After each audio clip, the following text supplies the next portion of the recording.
pointed out since. So, as you said, my friend on the other side, we must tweak our laws. We must look at our legislations. We must look at the Code of Conduct Bureau, the requirement to declare one's assets before you go into office and after you go into office. We must strengthen that law. We must strengthen it to make sure that the anti-corruption agencies can actually go after a person without the need for an allegation to be made. Once it is obvious that there is something wrong here, like you rightly pointed out at the Senate hearing, okay, once that kind of statement is made, it should activate instantly an investigation by the relevant agencies. Either it's the police, the special fraud units, which, in my opinion, have actually done excellently over the years. In fact, recently, much better than the EFCC. Okay, that might be, again, an issue of funding, right?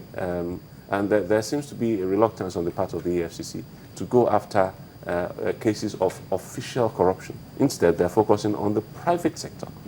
A much beleaguered private sector that is beleaguered on all sides by the civil service, by the government, and then now by the anti-corruption agencies. In some cases, quite unjustly. I've seen the AFCC step into a contractual situation, okay, between two parties, where one party is supposed to pay so much and then they haven't paid that much, and then the other party withdraws their services. Then the party who the service has been withdrawn from runs to the FCC and says, oh, we've paid for this service and we haven't got it. And the FCC has stepped in.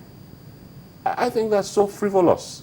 Okay. You know, well, and your point about the anti-corruption agencies waiting for an allegation to be made is something that Nigerians, all of us, have a duty to pressure our people in government, okay? Because we all know somebody.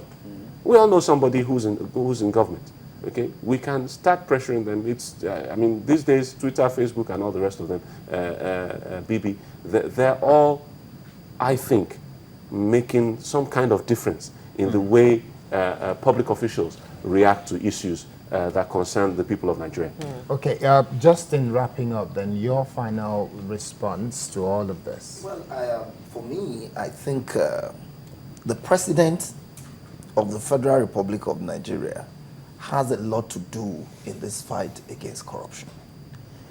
We often, I think the point should be made that the president of the country is the commander-in-chief of the armed forces and an executive president.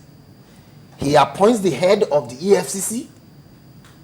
He appoints the Chief Justice of the Federation, subject to approval by wherever. He appoints the Inspector General of Police. He himself, his body language, you grant amnesty to somebody who is convicted for corruption. You are slow at dealing with somebody who is alleged to have bought armored cars, 220 billion and all that, but you are quick to suspend somebody who is saying, look, there's more money missing here. I think that speaks a lot. There's a timeline issue there, actually. This speaks a lot about what we think about corruption at the highest level of government. Okay. Final word from you, Nelson. Well, it's a holistic approach. The people's expectation, there must be a reorientation. He rightly pointed out in the beginning that people, the area of communalism had gone, where you say that this family is reputed to be doing good. This community, they don't have corrupt people. And everybody's check. You know, we don't bring bad name to the people, to the community. Don't bring bad name to our people. It's gone. Individualism and celebration of mediocrity, celebrating of vague way of life and affluence can be in politics. So the people themselves must begin to say no to that type of attitude. They know the people that are corrupt. If they begin to disassociate themselves, treat these people as lepers, that will first help in that. Then those people will begin to think that they are not going to get chieftaincy title in their village. They are not coming down to get it. And then hard work, which we were known for in the beginning when we started. Then at the presidency level, yes, I agree that there will be the body language of the president will determine the effort to be made by the agencies. But also note that agencies were found in Nigerian legal system as big as the person that is in the head. We have seen a case of fighting drug. The NAFDAC law did not change before when she stepped into that, Yeah. then a lot of things changed. A lot of other organizations are not performing, that not doing well because of the people heading those Heading places. those So the government should also look at the right people to head government agencies, people with integrity, not just people that are recommended, because corruption is also part of appointment. Okay. If people that are supposed to be in government are not the ones there, then corruption will definitely. Thank you, Nelson. Quick reactions from home. Lanre Akorede, as long as we have perception of inequality, unfairness in every sphere of our existence, corruption and bad governance will remain unsolved. Okay, and then there's this one. It says the media should advocate for Nigerian masses at the national discourse. What should be the fate of any corrupt government official? They should declare their assets before assuming office, and subsequently, anybody found to be corrupt should be jailed or hanged.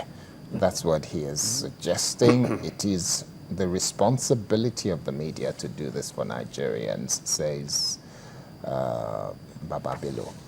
Ani Omoseus says, I have a very close friend who is a local government chairman who started well, but has been converted to start looting or compromising his stand on many anti-corruption issues. Okay, Damisa Isaac says, my own take is that because if the enactment of FOI by the current government issue of corruption is now in the public domain, unlike the previous governments where you do not dare talk about it. Because of this, people think that corruption is more pronounced in this government. It is not true. What is true is that corruption is more exposed in this government more than any other. The second issue is that those who institutionalized corruption and who are currently undergoing prosecution are today the saints and anti-corruption crusaders. He gave an example, but I will not be mentioning. Can I just... You could get into trouble. Yes, I will not be mentioning We that. have to go now. I just have to thank our panel, Mr. Nelson Ogbuanya, who's a lecturer, senior lecturer at the Nigerian Law School, Mr. Babatunde Gbadamosi, who's a public affairs analyst, as well as Dr. Dele Ashiru, who's a lecturer at the University of Lagos. Thank you all very much for coming, gentlemen. Thank you very much for this and lending us the benefit of your insights. Sunrise will return momentarily. Please stay with us.